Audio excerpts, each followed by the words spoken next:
오늘은 창세기 4장, 5장 두 장을 하도록 해보겠습니다.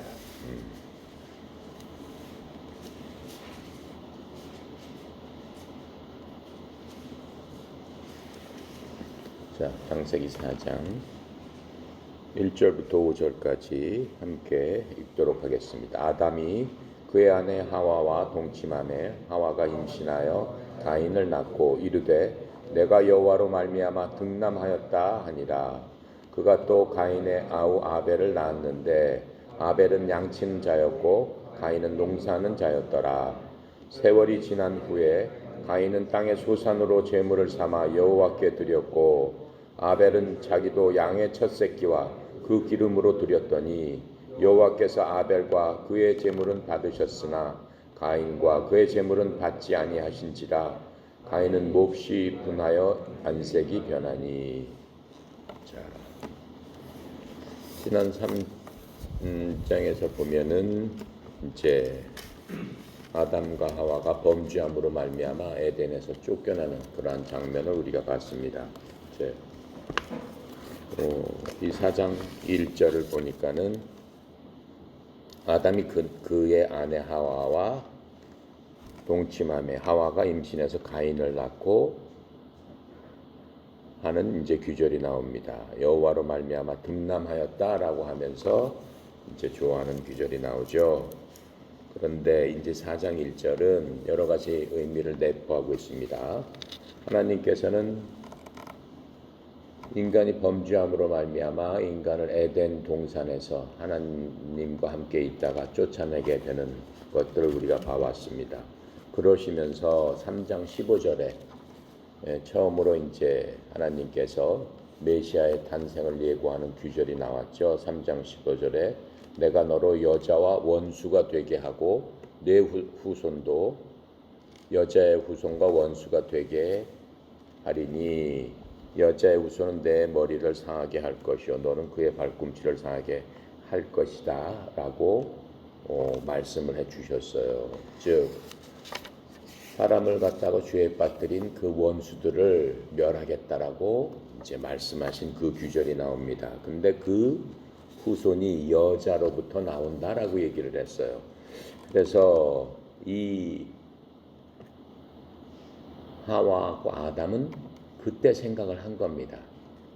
하나님께서 그렇게 말씀하셨기 때문에 아기를 낳았는데 자기의 후손이 바로 하나님께서 약속하신 그분이 올 것이다 라고 생각을 했습니다. 약속의 시인 줄 알았지만은 그렇지 않죠. 결과적으로는. 그래서 여기서 가인이란 그 말 자체가 얻었다라는 뜻이에요. 그러니까 하나님께서 그 약속한 약속의 사람을 내가 얻었다라고 생각을 한 겁니다. 그래서 이게 하나님의 선물을 받은 것으로 생각을 했죠. 자, 그랬는데 어떻게 되는 겁니까? 2절에 보니까 가인의 아우 아벨을 낳습니다. 아벨을 낳는데 아벨의 이름의 뜻은 가인은 얻었다라고 했는데 아벨의 뜻은 부질없다, 헛되다 라는 이름을 아들한테 붙이게 되는 겁니다. 이게 세월이 지나갔어도 하나님께서 이 아담과 하와한테 3장 15절에 말씀하신 그 약속의 사람이 아닌 것을 알게 되는 겁니다. 그래서 여기 보면은 가인은 농사 짓는 사람이라고 그랬어요. 농사일을 열심히 했고 동생 아벨은 가축을 키우는 사람이라고 말씀하고 있습니다. 자, 그래서 그 후에 이제 세월이 지났겠죠. 세월이 지나서 뭘 드립니까? 하나님 앞에 제물을 드립니다. 지금으로 따지면 하나님 앞에 제사를 드리고 예배를 드리는 거죠. 예배를 드리는 그 규절을 보니까는 5절, 4절, 5절을 보니까는 어떤 예배 장소가 있는 게 분명합니다. 어디서 드렸다라는 말씀은 안 나오지만 둘 다 드렸다고 나오는 거 보니까 어느 장소에서 드렸다는 것을 알 수가 있는 겁니다. 히브리서 11장 4절에 보면은 여기에 대한 해석이 하나 있으니까 한번 봅시다. 히브리서 11장 4절. 히브리서는 신약이죠. 11장 4절. 자, 믿음으로 아벨은 가인보다 더 나은 제사를 하나님께 드림으로 의로운 자라 하시는 증거를 얻었으니 하나님이 그 예물에 대하여 증언하십니다. 그가 죽었으나 그 믿음으로써 지금도 말하느니라. 이 예물 드린 것에 대해서 히브리서 11장 4절이 지금 해석을 해주고 있는 거예요. 그러니까 성경은 어떤 구절에 대해서 다른 성경에서 다 해석을 해주고 있어요. 그래서 성경은 그냥 자기 생각으로 하는 게 아니고 성경의 모든 해석은 성경으로 해야 되는 겁니다. 그러니까는 여기에 보니까는 어떻게 드렸냐면은 아벨이 가인보다 더 나은 제사를 드렸다고 그랬어요. 그래서 하나님께서 의로운 자라 하는 증거를 얻었다고 지금 분명히 이렇게 얘기를 하고 있습니다. 근데 그 아벨은 결국은 죽었지만 그 믿음으로써 지금도 말하느니라. 지금까지 아벨은 살아있다라고 얘기하는 거예요. 지금도 말하느니라 라고 하는 얘기가 아벨이 영생을 하고 있다라고 이제 말하고 있는 겁니다. 자, 그래서 어떻게 해서 더 나은 제사를 드렸나 이제 살펴보면은 하나님께서 에덴 동산에서 이제 아담과 하와를 쫓아내실 적에 그냥 쫓아내시지 않으셨습니다. 하나님께서 3장 21절에 보면은 아담과 그의 아내를 위해서 가죽 옷을 지어 입히셨다라고 말씀을 하고 계세요. 가죽 옷을 짓기 위해서는 동물을 잡아서 그 피를 흘림으로 말미암아 동물의 희생이 반드시 따라야 되는 거죠. 그래서 이것들은 무엇을 얘기하냐면은 하나님께서 내보내실 적에 그냥 내보내시지 않았다라고 하는 거예요.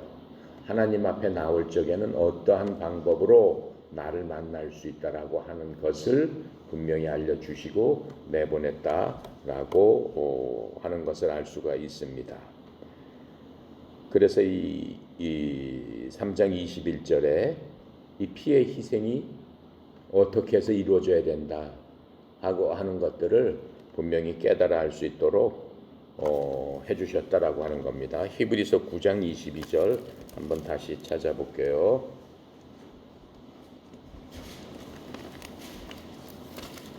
자, 9장 22절 보니까 무슨 말씀이 나오냐면은 율법에 따라 거의 모든 물건이 피로써 정결하게 되나니 피 흘림이 없은즉 사함이 없느니라. 아담과 하와 때는 그 율법이 있을 때가 아니죠. 하지만 율법이 있기 전이지만 하나님께서 예표로 알려주신 거예요. 그러니까는 하나님께 나가기 위한 그 예수님 오시기 전에 모든 사람들은 하나님 앞에 그냥 나갈 수 없었다라고 하는 거예요. 나가지 못하는 이유가 아담과 하와가 쫓겨난 이유입니다. 아담과 하와가 쫓겨나면서 하나님을 만날 수 없는 그런 상황인데 쫓겨난 이유가 죄를 졌기 때문에 그런 거죠. 죄가 하나님하고 인간 사이를 가로막는 그 순간을 우리가 봤죠. 근데 그 죄를 없애는 방법은 지금 이 히브리서 9장 22절 말씀이에요. 피 흘림이 없은즉 사함이 없느니라. 하나님을 만나기 위해서는 무엇인가 피로써 하나님 앞에 나갈 수 있는 그 길을 마련해야 된다라고 분명하게 말씀을 해주고 계시는 겁니다. 자, 그래서 이 가인은 뭘로 하나님께 제사를 드렸다고 했어요? 피 흘림이 없는 제물로 제사를 드렸죠. 땅에 나오는 소산으로 열심히 진 겁니다. 가인이 농땡이 치고 엉터리 제물을 드리고 농산물을 드리고 한 게 아닙니다. 가인은 자기 자신이 열심히 노력을 해서 땅에 나오는 소산으로 하나님 앞에 제사를 드렸죠. 그런데 그 안에는 피 흘림이 없는 겁니다. 근데 그 자기가 드린 거에 대해서 하나님께서 받으시지 않았다라고 하는 겁니다. 받으시지 않은 이유는 피 흘림이 없기 때문에 하나님 앞에 나올 수 없는 그것을 가인도 알고 있었지만 한 식구였으니까 가인이 그것을 스스로 무시한 거죠. 그렇게 해서 아벨의 제물은 받으셨다라고 하시는 겁니다. 아벨이 뭘로 드렸다고 그랬어요? 네? 자기 양과 기름으로 드렸다. 하나님께서 제물을 받으실 적에는 그 기름을 받으십니다. 기름을 받으셔가지고 불로 제단 위에 있는 것들을 태워버리신다고 그랬어요. 그게 받으시는 표식이다라고 말씀을 하셨어요. 그게 어디 있냐면은 레위기서 9장에 있습니다. 레위기서 9장 24절 한번 볼게요. 출애굽기 다음에 레위기입니다. 자, 9장 24절을 보니까 불이 여호와 앞에서 나와 제단 위에 번제물과 기름을 사른지라 온 백성이 이를 보고 소리지고 엎드렸지니라. 그러니까는 하나님께서 제물을 받으시는 방법을 레위기에서 얘기를 해주는 거예요. 그리고 하나님께서 나한테 나올 적에는 이러한 제물을 먼저 드리고 나한테 나와라 그러는 거예요. 자, 그렇게 했는데 그 방법대로 아벨은 제물을 드린 것을 우리가 볼 수 있습니다. 가인의 같은 경우는 자기 나름대로 또 경건하게 또 자기 나름대로 신앙에 대한 형식을 갖추고 열심히 드렸지만은 하나님께서 받으실 만한 하나님께서 어떠한 제물이 어떠한 능력이 있어야 된다라고 했는데 거기에 대해서는 전혀 생각을 하지 않은 겁니다. 그러니까 자기 방식대로 그냥 그렇게 한 겁니다. 디모데후서 3장 5절에 그 말씀을 또 하고 계세요. 자, 신약에 가봅시다. 디모데후서 3장 5절 보겠습니다. 3장 5절 보니까 경건의 모양은 있으나 경건의 능력은 부인하니 이 같은 자들에게서 내가 돌아서라. 경건하게 제사를 드렸어요. 자기 나름대로 자기 생각대로 열심히 농사져서 땀 흘려서 진 걸로 하나님 여기 있습니다. 바쳤지만 능력이 없다라고 하는 거예요. 네. 그 하나님께서 거기에 대해서는 그 제물 자체가 아무런 하나님을 갖다가 감동시켜 놓으신 받으실 수 있는 그러한 능력이었다라고 지금 얘기하고 있는 겁니다. 그렇게 하면 안 된다라고 얘기를 하고 있죠. 자, 요한일서 3장 12절 보니까 또 말씀을 하고 계세요.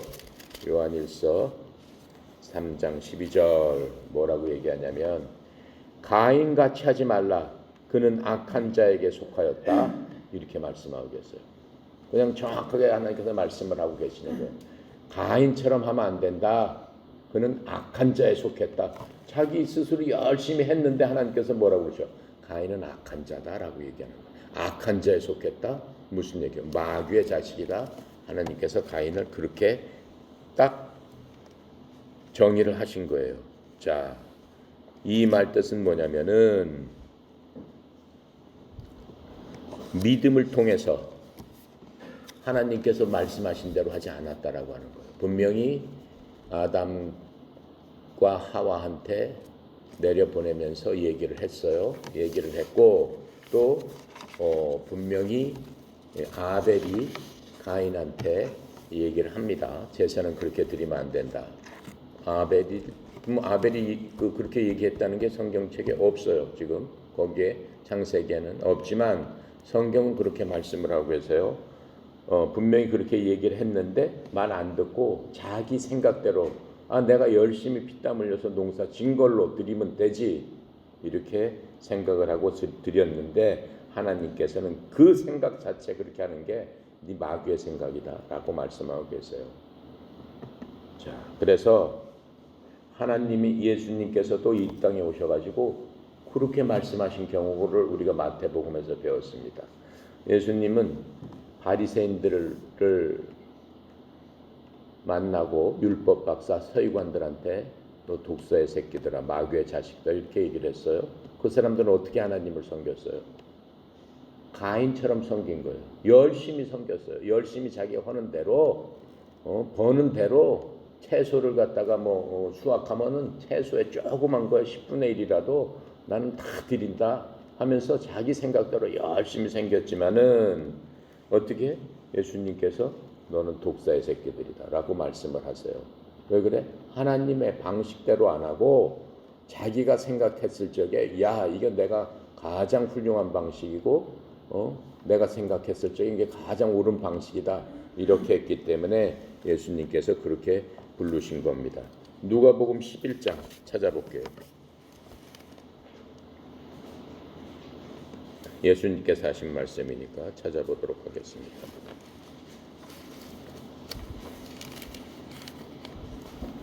누가복음 11장 50절 51절 자 볼게요.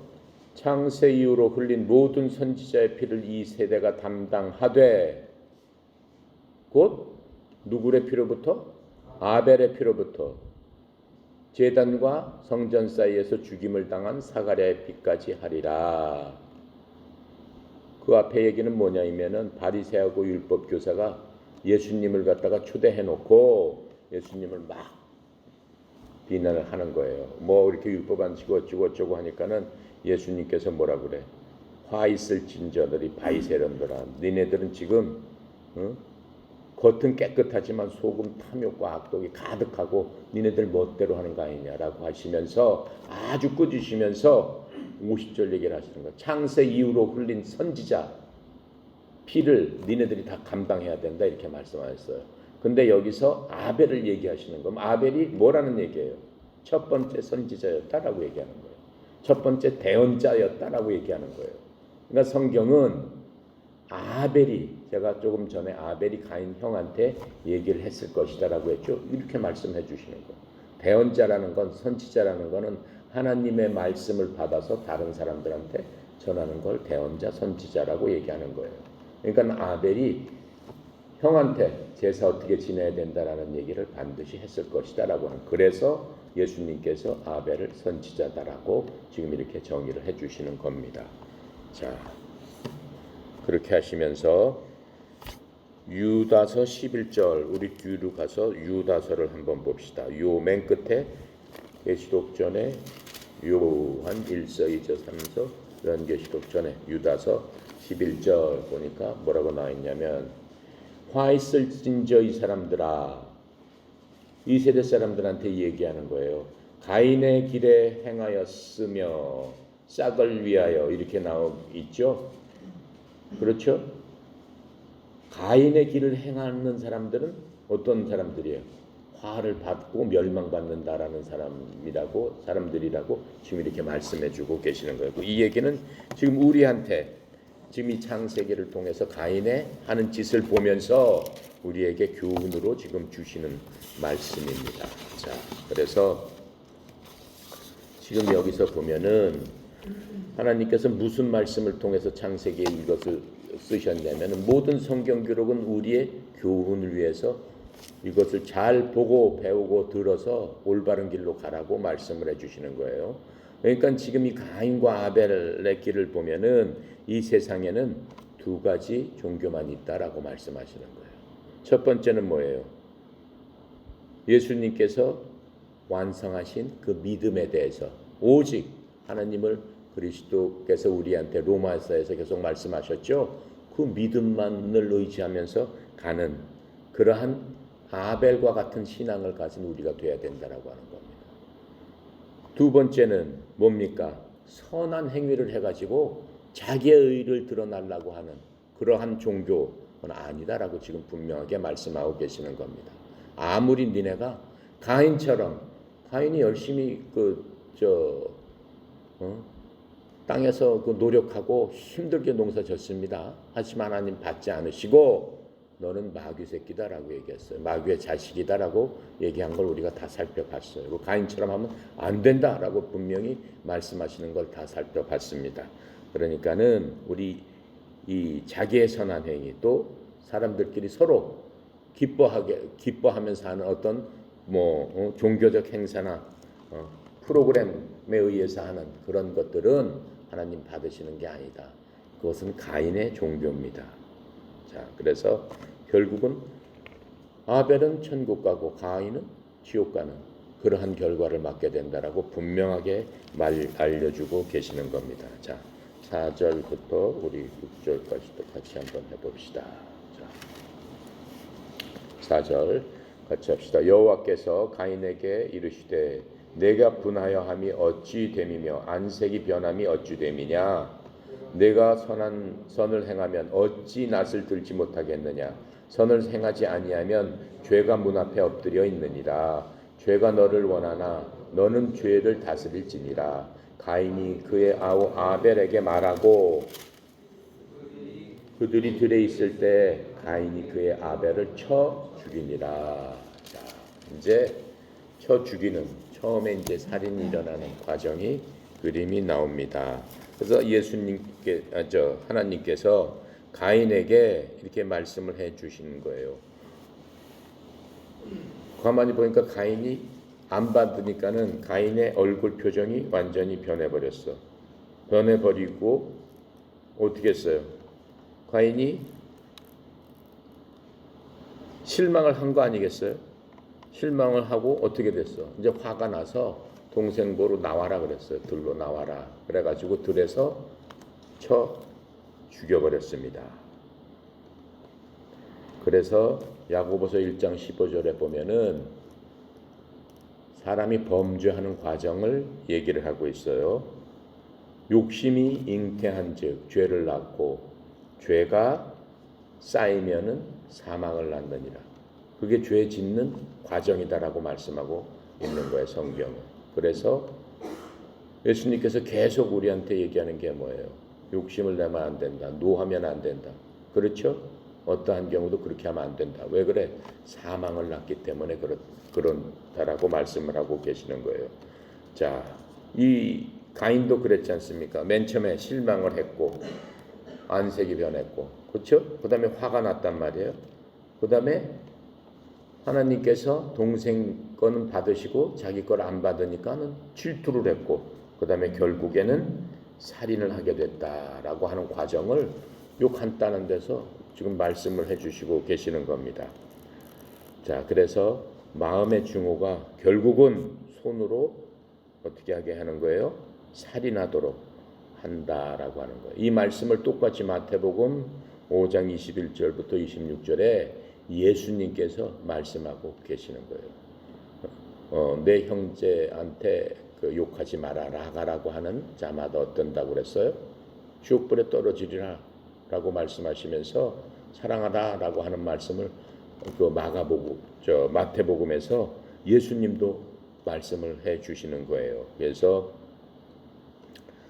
이때 하나님께서 가인을 봤을 적에 그 마음속에 믿음이 없잖아요. 왜냐면은 하나님께서 가인한테 뭘 해주시는 거예요? 다시 한번 기회를 주신 거예요. 제사를 그렇게 드리면 안 된다. 그렇게 나는 안 받으니까 그렇게 드리면 다시 제사를 드리면 되는 거잖아. 근데 제사를 안 드리고 자기 그냥 분풀이로 동생을 죽여버렸으니까는 결코 자기 마음을 바꾸고 싶지 않은 거죠. 그렇죠? 자, 그렇게 해서 결국은 하나님의 경고도 가인은 듣지 않습니다. 그리고 결국은 자기 동생을 불러내서 죽여버렸습니다. 그래서 가인은 마귀의 자식이었다라고 요한일서 3장 12절에서 그냥 얘기를 해버리는 겁니다. 마귀는 어떻게 해요? 마귀의 본질은 뭐야? 거짓말하고 살인자다라고 얘기를 하고 있어요. 요한복음 8장 44절에 보면은 마귀는 어쩐 자다라고 얘기를 하고 있는데 거기에 속해 있기 때문에 네 아비 마귀랑 똑같은 짓을 하는구나 이렇게 된 겁니다. 자, 9절부터 우리 16절까지 함께 읽어보도록 합시다. 9절 여호와께서 가인에게 이르시되 내 아와 아벨이 어디 있느냐. 그가 이르되 내가 알지 못하나이다. 내가 내 아우를 지키는 자니까. 이르시되 내가 무엇을 하였느냐. 내 아우의 핏소리가 땅에서부터 내게 호소하느니라. 땅이 그 입을 벌려 내 손에서부터 내 아우의 피를 받았은즉 내가 땅에서 저주를 받으리니 내가 밭을 갈아도 땅이 다시는 그 효력을 내게 주지 아니할 것이요 너는 땅에서 피하며 유리하는 자가 되리라. 가인이 여호와께 아뢰되 내 죄벌이 지기가 너무 무거우니이다. 주께서 오늘 이 지면에서 나를 쫓아내시온즉 내가 주의 낯을 배웁지 못하리니 내가 땅에서 피하며 유리하는 자가 될지라 물은 나를 만나는 자마다 나를 죽이겠나이다. 여호와께서 그에게 이르시되 그렇지 아니하다. 가인을 죽이는 자는 벌을 7배나 받으리라 하시고 가인에게 표를 주사 그를 만나는 모든 사람에게서 죽음을 면하게 하시니라. 자, 15절까지입니다. 자, 드디어 이제 가인이 들에서 자기 동생을 죽였습니다. 그런데 하나님께서 질문을 성경에는 이제 두 번을 했어요. 첫 번째 질문은 아담한테 하신 질문이 하나 있어요. 아담이 범죄하고 숨은 다음에 하나님께서 뭐라고 그랬어요? 아담아 내가 어디 있느냐 이렇게 한번 물으셨고, 이게 두 번째입니다. 가인이 살인을 한 다음에 가인한테 뭐라고 물으셨어요? 내 동생이 어디 있느냐 이렇게 물었습니다.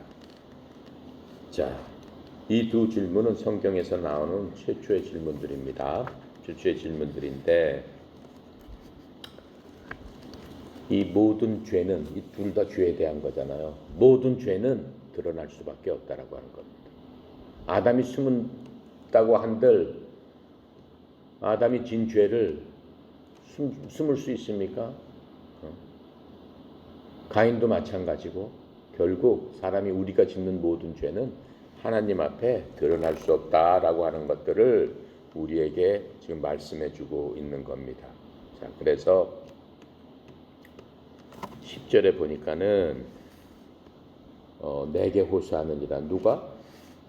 아벨의 핏소리가 땅에서부터 하나님께 호소를 한다고 얘기하고 있어요.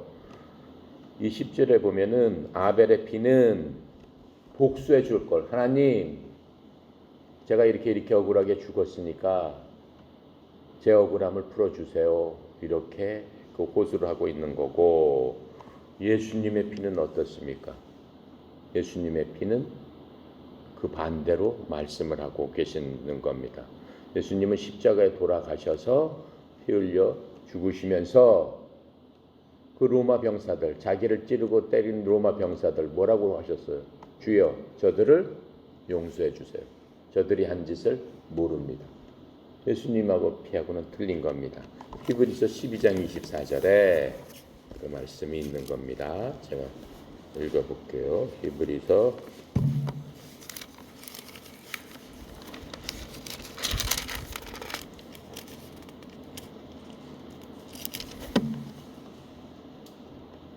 '이 새 언약의 중보자이신 예수와 및 아벨의 피보다 더 나은 것에 대해서 말하는 뿌림피니라.' 무슨 얘기야? 지금 비교를 해서 지금 말씀을 하고 있는 거예요. 아벨의 피보다 더 나은 것을 말하는 뿌림피니라. 무슨 피가? 예수님의 피가. 지금 그렇잖아요. 아벨의 피는 땅에서 호소하고 있잖아. 제가 억울하게 죽임을 당했습니다. 근데 예수님의 뿌리신 피는 뭐야? 저들을 용서해 주세요. 그러니까 더 나은 피다라고 말씀을 해주고 지금 계시는 겁니다. 자, 그렇죠? 자, 이렇게 하고 자,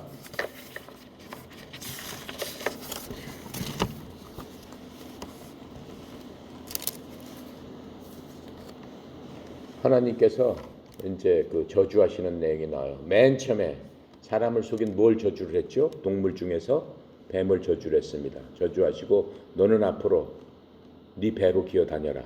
그러고 아주 그냥 저급동물로서 살아라 라고 저주를 하셨고, 두 번째 땅을 저주하셨어요. 그렇죠? 너로 인해서 땅이 저주를 받을 것이다 라고 말씀하시고 이제 이번에는 가인을 저주하신 겁니다. 가인은 내가 유리하며 땅이 내가 수고를 하고 아주 힘들게 해도 땅이 너한테 어떻게 좋은 결실을 맺지 못하게 될 것이다 라고 하면서 내가 땅에서 저주를 받으리라 11절에 이렇게 말씀을 하고 계세요. 자, 이게 뭐냐면 가인이 밭을 열심히 갈지라도 땅에서 별 효력이 없다라고 하는 거예요. 별 소득이 없을 것이다 라고 얘기하시면서 땅에서 피해서 유리하는 자가 되리라. 유리가 떠돌아다니는 자가 될 거다라고 얘기를 하는 거예요. 그러니까 정처 없이 너는 떠돌 수밖에 없는 그러한 진사가 될 것이다라고 저주를 했죠. 그러니까는 가인은 어떻게 돼요? 도망자, 방랑자, 그러한 신세로 전락하게 돼버린 겁니다. 자, 14절에 보니까 주께서 오늘 이 지면에서 나를 내쫓으시온즉 하면서 그렇게 자기 범죄를 저질렀는데도 불구하고 회개하지 않고 대신 이제 그냥 실망에 빠져가지고 제가 죽겠나이다, 저를 죽일 것입니다 라고 하면서 이 얘기를 하는 거예요. 자, 그런데 어떻게 되는 거예요? 가인의 같은 경우는 회개를 하지 않았기 때문에 천국에 갈 수도 없는 것이고 또 땅에서도 어떻게 편하게 살 수도 없는 거예요. 그건 자기 그냥 고집대로 그렇게 그냥 살다가 지옥 가는 수밖에 없는데 가인이 잘못한 게 있죠. 가인이 하나님께 회개하고 하나님의 말씀대로 믿음으로 돌아가고 제사를 다시 잘 지내고 동생의 말대로 잘 했었더라면은 어떻게 되겠어요? 저주를 받지 않았겠죠. 근데 가인은 그렇게 하지 않은 겁니다. 자, 그러면서 가인은 또 공포와 절망 속에서 하나님께 말씀드리는 거예요. 무릇 나를 만나는 자가 다 나를 죽일 것 같습니다. 이렇게 말씀했더니 하나님께서는 그럼에도 불구하고 15절에 보니까 하나님께서 은혜를 베푸셔요. 긍휼을 베푸시는 거예요. 가인은 동생을 죽였으니까 본인도 반드시 죽어야 되는데도 불구하고 하나님께서 은혜를 베푸시면서 가인에게 말씀을 해주시죠. 약속의 증표를 갖다가 주시면서 가인한테 걱정하지 말라고 하시는 거예요. 예.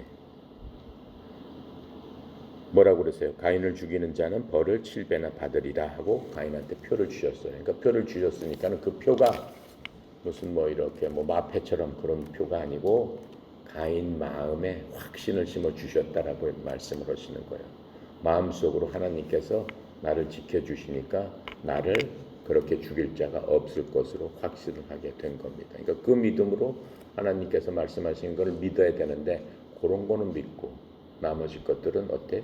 자기 뜻대로 자기 의지대로 해버린 거죠. 자, 17절부터 26절까지 우리 해봅시다. 16절부터 가인이 여호와 앞을 떠나서 에덴 동쪽 노 땅에 거주하더니 아내와 동침함에 그가 임신하여 에녹을 낳은지라. 가인이 성을 쌓고 그의 아들의 이름으로 성을 이름하여 에녹이라 하니라. 에녹이 이랏을 낳고 이랏은 무야엘을 낳고 무야엘은 무드사엘을 낳고 무드사엘은 라멕을 낳았더라. 라멕이 두 아내를 맞이하였으니 하나의 이름은 아다요 하나의 이름은 실리였더라.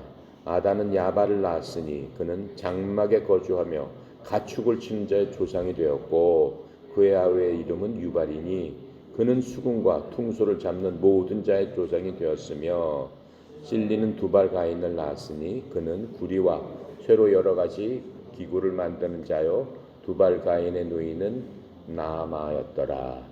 라멕이 아내들에게 이르되 아다와 실리여 내 목소리를 들으라. 라멕의 아내들이여 내 말을 들으라. 나의 상처로 말미암아 내가 사람을 죽였고 나의 상함으로 말미암아 소년을 죽였도다. 가인을 위하여는 벌이 7배일진데 라멕을 위하여는 벌이 77배이더라 하였더라. 아담이 자기 아내와 동침함에 그가 아이를 낳아 그 이름을 셋이라 하였으니 이는 하나님이 내게 가인을 죽인 아벨 대신 새로운 씨를 주셨다 함이며 셋도 아들을 낳고 그의 이름을 에노스라 하였으며 그때 사람들이 비로소 여호와 이름을 불렀더라. 자, 가인의 자손이 이제 나오고 있습니다. 가인은 저주받은 그런 사람으로 나오고 있죠. 근데 가인이 이제 놋 땅에 거주했다 그랬어요. 놋이라는 말은 방랑이라는 뜻입니다. 말 그대로 방랑, 땅에 정착할 수가 없죠. 하나님께서 저주를 했기 때문에 넌 유리하는 자가 되리라라고 했기 때문에 땅에 저주할 수 없고 이제 방랑이라는 뜻의 그 땅에 거했는데 이렇게 보면은 이제 하나님 앞에서 가인은 피해서 이제 떠나간 겁니다. 떠나갔는데 가인은 그 이후로도 하나님께서 말씀하시는 하나님의 예배 방법대로 예배를 드린 적이 없어요. 이제 하나님하고 떠나갔으니까 하나님과는 상관없이 그러한 삶을 이제 살게 되는 겁니다. 근데 가인이 이제 결혼을 해서 아들을 낳게 됩니다. 그럼 그 당시에 사람들이 생각할 적에 아담과 하와가 아들을 낳고 뭘 낳고 했는데 어떻게 해서 누구랑 결혼을 했다는 얘기냐라고 생각할 수도 있죠. 예, 자기 누이하고 결혼을 했는 게 분명합니다. 그래서 여기서 지금 이 족보에는 다 그 사람들이 안 나오지만 주로 이제 남자들로 해서 나오고 분명히 그 누이하고 했다는 것은 확실합니다. 예를 들어서 아브라함도 이복 누이하고 결혼을 했어요. 아브라함도. 그러니까는 그 당시에는 사람들이 많지 않았으니까 형제들끼리 결혼을 했던 것을 알 수가 있습니다. 어떻게 해서 그때 결혼했은 걸 알 수 있냐면은 아담의 자손이 굉장히 많았을 겁니다. 아담이. 근데 주로 이제 족보에는 그 아들 셋만 이렇게 나오는데 아들 셋을 낳았을 적에 5장 3절에 한번 볼까요? 5장 3절에 보면은 아담은 130세 자기 모양 곧 자기 형상과 같은 아들을 낳아 이름을 셋이라 했다. 130년이 지났을 적에 셋을 낳은 그 사이에 엄청난 많은 자손을 낳았을 것이다 라고 우리가 추측을 할 수 있는 거죠. 그래서 이때는 사람이 한 번도 그냥 누가 살인하고 하지 않으면은 그냥 죄로 인해서 죽는 그런 때가 아니에요. 여기 보면 사람 나이가 900살, 930살 이렇게 살고 있기 때문에 그냥 늙어서 죽는 그런 때가 아니에요. 사람이 만들어져서 한 번도 죽음을 경험하지 못한 그런 때예요. 그러니까 모든 사람들이 다 살고 있을 때다라고 생각을 하면 되는 겁니다. 자, 그래서 이제 이게 보면은 우리가 쭉 읽은 거에 보면 이 가인의 자손들 중에서는 놀랄 만한 사람들이 많이 있어요. 지금의 문명의 조상이 되는 사람들이 사실은 많이 있습니다. 방랑자였지만은 20절에 보니까는 야발은 축산 기술을 발견했다고 돼 있어요. 또 음악 같은 것을 만든 게 유발이라고 돼 있어요. 이게 다 가인의 후손이에요.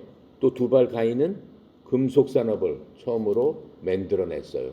그러니까는 뛰어난 사람들이 사실은 많았다라고 하는 거예요. 그래서 가인은 이렇게 하면서 그 놋이라는 도시에서 이렇게 보면 큰 성공을 한 거예요. 큰 성공을 했지만 하나님은 이 모든 일을 어떻게 해요? 인정하지 않으셨던 게 확실합니다. 예. 이 하나님의 사람으로 인정을 하신 적이 한 번도 없습니다. 자, 25절에 보니까는 이제 아담과 하와한테 또 다른 뭘 준다고 그러셨어요?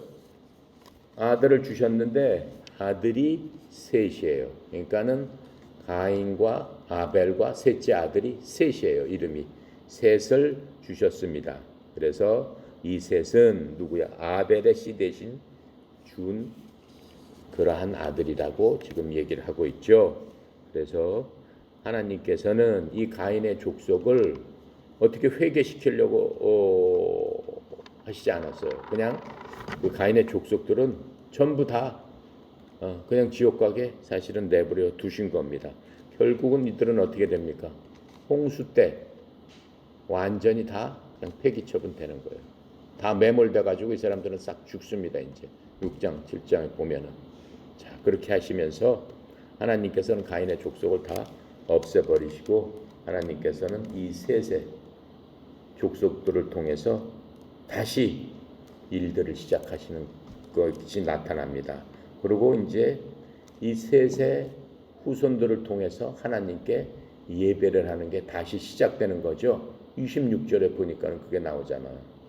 그렇죠? 여호와를 불렀더라. 하나님께 예배를 하기 시작했다라고 하는 거예요. 그 기간 동안은 어떻게 사람들이 하나님을 떠나가 있었다라고 하는 거예요. 그러니까는 자기네 멋대로 살았으니까 하나님 보기에 다 악한 자들이었다라고 하시는 거죠. 자, 그렇게 하면서 23절, 24절에 보니까 라멕이 읊조리는 게 나오죠. 가인의 후손 중에 라멕이라는 사람이 있는데 이 성경에 정확하게 여기에 대한 뭐가 없어요. 근데 이 라멕이 이 얘기하는 걸로만 보면은 라멕은 가인의 후손으로서 이 족보로 보면 아담의 7대 손입니다. 아담의 7대 손인데 이렇게 쭉 보면은 이 라멕이 이 내용을 보면 어떤 젊은이에게 자기가 상해를 입어서 그것을 방어하기 위해서 죽였다라고 지금 얘기를 하고 있습니다. 여기서 보면은 그 젊은이를 죽였다라고 하죠. 근데 하나님이 엄청난 살인죄를 지은 가인을 위해서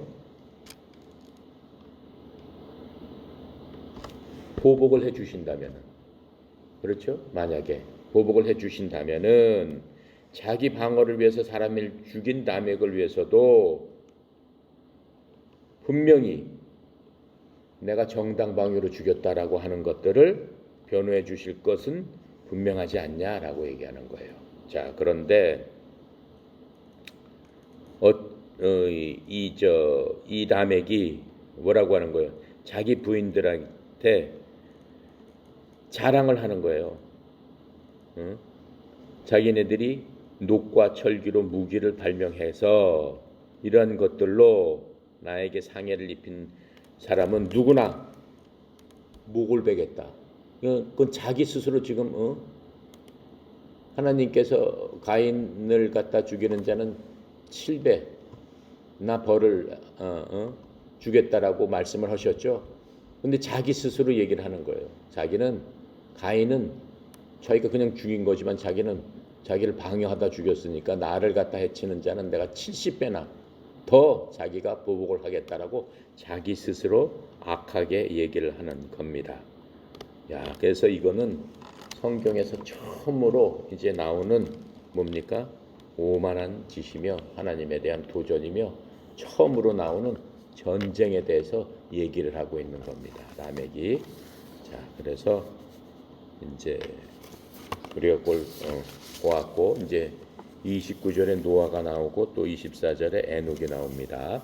에녹은 어떻게 됐냐면은 에녹은 성경에 나오는 사람들 중에서 첫 번째로 하나님의 심판이 임하기 전에, 즉 노아의 홍수로 인해서 모든 사람들이 어떻게 되는 거예요? 다 죽기 전에 하나님께서 데려간 사람입니다. 그것을 휴거라고 하죠. 하나님의 사람입니다. 우리도 노아의 홍수처럼 노아의 때처럼 환란이 언제 올지 모른다라고 하나님은 분명히 성경에서 말씀하고 계세요. 근데 에녹을 데려간 거는 우리한테 보여주시는 거예요. 하나님과 동행하며 하나님과 같이 있었던 에녹은 그러한 환란, 홍수 가운데서도 하나님께서 건져내 주시는데 이제 앞으로 노아의 홍수와 같은 환란이 이 땅에 곧 있으리라 라고 말씀을 하고 계세요. 그건 우리도 기억을 하고 있고 언제 내일이 될지 모레가 될지 모른다라고 하는 거예요.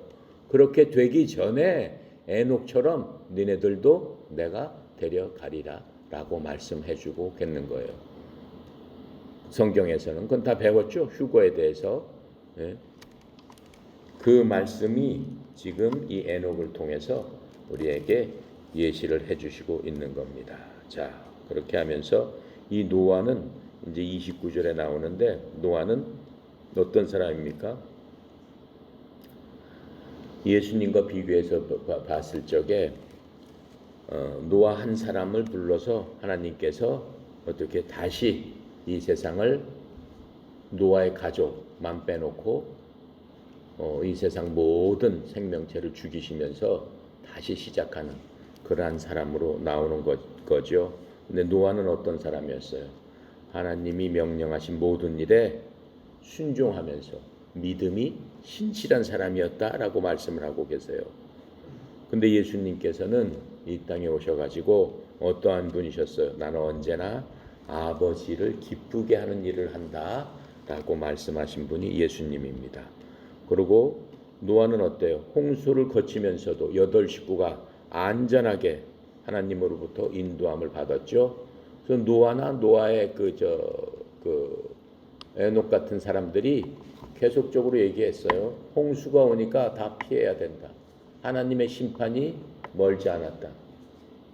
방주로 들어와야 된다라고 얘기했어요. 근데 사람들이 홍수가 나는 그 전날까지 웃고 떠들고 먹고 마시며 전혀 개의치 않았어요. 무슨 소리냐 이렇게 얘기했어요. 어느 날 홍수가 오면서 그 모든 것들을 깨닫게 됐지만 이미 늦어버렸죠. 자, 그래서 그리스도께서는 어떻게 되시는 거예요? 노아 때는 하나님께서 노아만 빼놓고 세상을 다 쓸어버리셨고 예수님께서는 이 땅에 오셔가지고 새로운 창조를 하신 거죠. 그래서 우리가 예수님의 하나님의 가족이 되는 그러한 것들을 이제 우리가 알 수 있습니다. 자, 그렇게 하고 우리 5장 해봅시다.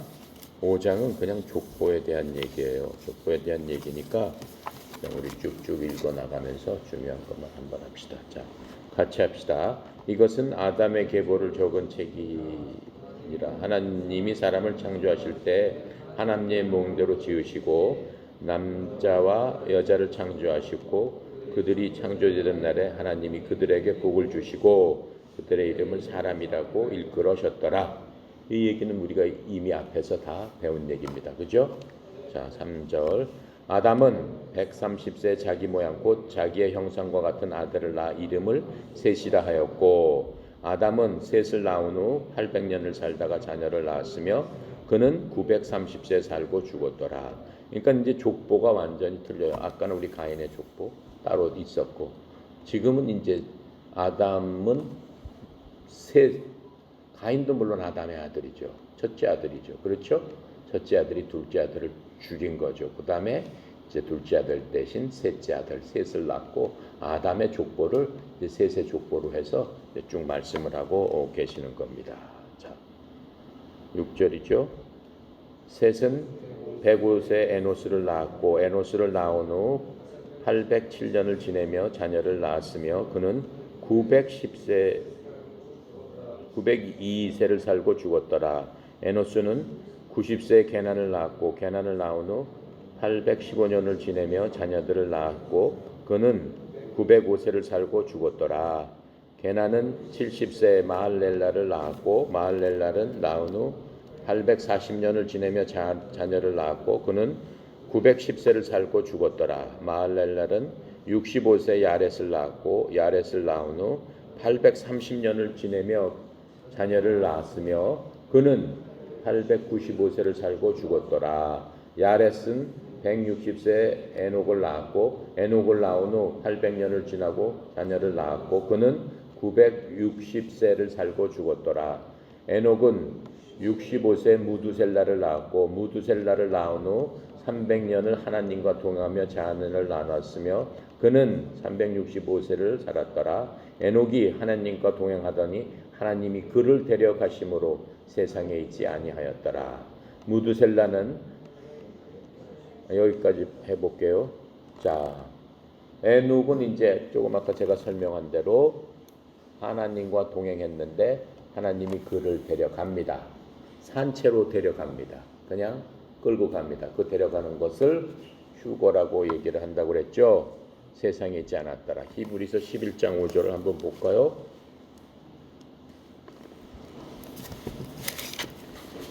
히브리서 11장은 이 구약에 나오는 위대한 믿음의 조상들을 쭉 얘기하는데 11장 5절에 보니까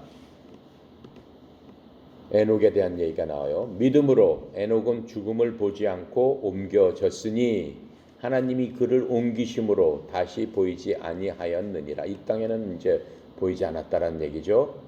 그는 옮겨지기 전에 하나님을 기쁘시게 하는 자라 하는 증거를 받았느니라. 그러시면서 6절에 믿음이 없이는 하나님을 기쁘시게 하지 못하나니 하나님께 나가는 자는 반드시 하나님이 계신 것과 또한 그가 하나님을 찾는 자들에게 상 주시는 이심을 믿어야 할지니라. 이렇게 말씀을 하고 있는 거예요. 자, 그러면서 7절 읽어볼게요. 믿음으로 노아는 아직 보이지 않는 일에 경고하심을 받아 경외함으로 방주를 준비하여 그 집을 구원하였으니 이로 말미암아 세상을 정죄하고 믿음을 따르는 의의 상속자가 되느니라. 이렇게 말씀하고 있는 거예요. 자, 그러면서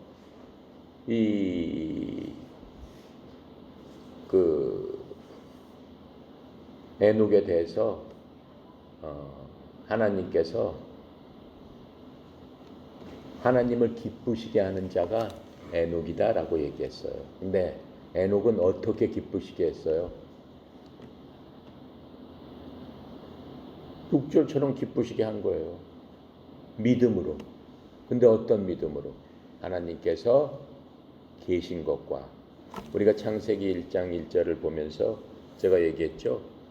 우리가 하나님이 계심을 믿어야 된다라고 얘기했어요. 그래서 하나님은 어떠신 분이다라고 얘기했어요. 그래서 창세기 1장 1절에 그 하나님을 여러분이 믿기만 하면은 이 성경 전체를 믿을 수 있는 거예요. 근데 창세기 1장 1절을 못 믿게 되면은 성경 전체를 믿을 수 없는 거예요. 근데 그 믿음을 에녹은 가졌다라고 얘기를 하는 거예요.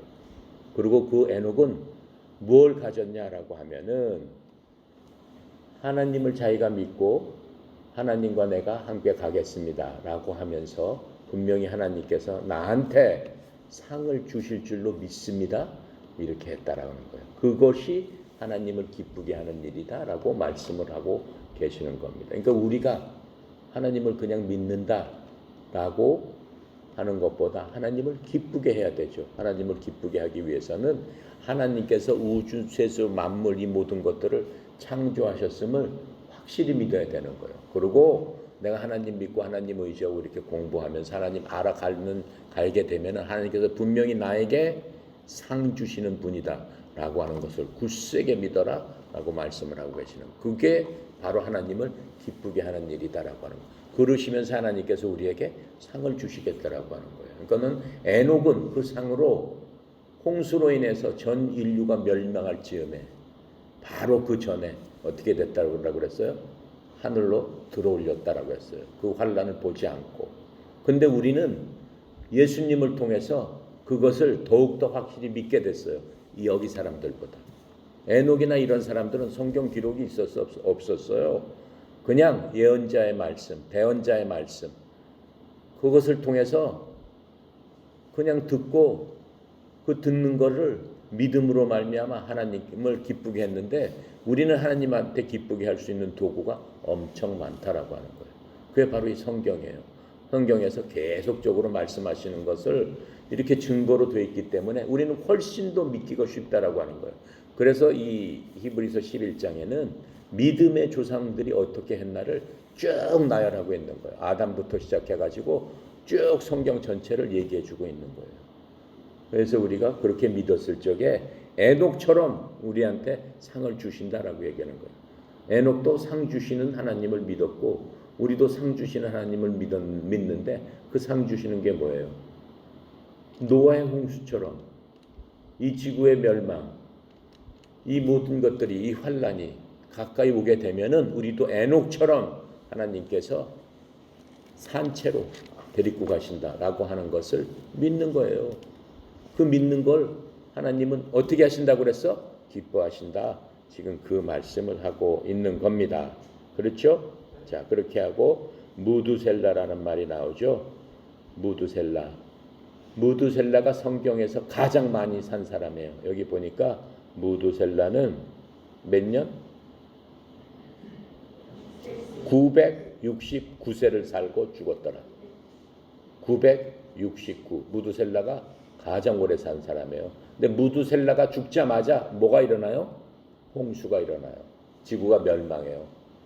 근데 왜 무두셀라고, 에녹의 아들인데 왜 에녹이 무두셀라라고 졌을까? 그가 죽으면 보내리라 라는 뜻이 무두셀라라는 뜻이에요. 그가 죽으면 홍수가, 하나님께서 홍수로 이 세상을 진멸하시리라. 에녹은 그래서 이미 사람들한테 얘기했다라고 하는 거예요. 자기 아들 이름을 그렇게 질 정도니까 에녹이 자기가 살아있을 때 얘기한 거예요. 홍수로서 이 세상이 멸망당한다. 니네 회개하고 돌이키고 하나님 믿어야 된다. 믿어야 안 믿잖아요. 홍수 나기 전까지 어떻게 해요?